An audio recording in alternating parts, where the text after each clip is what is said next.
Nganong gidaladala ni Bao ang iyang balay. Gisaysay ni Cindy Velasquez. Sa unang panahon, ang Bao nagpuyo sa may bayon. Matag buntag, mulakaw sa aron manyita og pagkaon. O matag gabiit, muuli siya sa iyang balay. Usa ka adlaw na ay niabot nga dako nga bagyo. Di andam ni Bubit Kwaknit, Alisa Aluhipan, Maria Himungaan, Morga Ilaga, ug Dudong Kabaw ang iyang mga balay. Ang balay ni Bao, gidala sa kusog na hangin ang iyang balay. Ang akong balay palihog o giuli. Sampit niya sa hangin. Nihilak si Bao kay wala na siya'y balay. Isaon na rin ako ron. Padayon og hilak si Bao. Sa sunod nga adlaw, naghimo si Bao og bag-ong balay na layo na sa baybayon.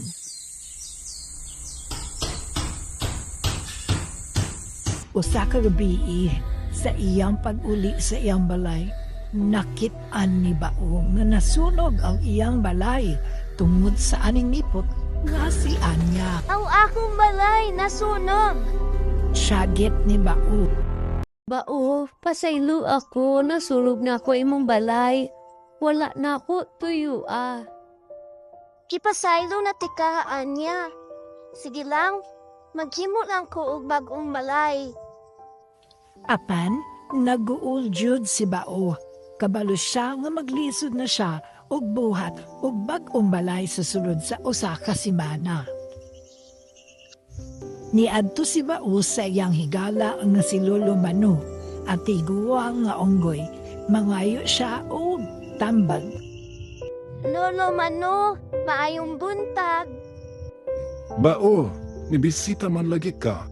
Unsa man unta? Dayon, gisultian ni Bao si Lolo Mano sa iyang kahimtang sa mga nahitabo niya ug sa iyahang balay. Kung mao man nga o, mas maayo nga dad-an na lang na kanunay ang imong balay. Dadon akong balay? Dad-a lang nga siya kanunay aron dili na ka maghuna-una. Sakto ka Lolo Mano. Daghang salamat. Sukad ato, kanunay na nga malipayon si Bao. Kanunay na pud niyang gidaladala ang iyang balay.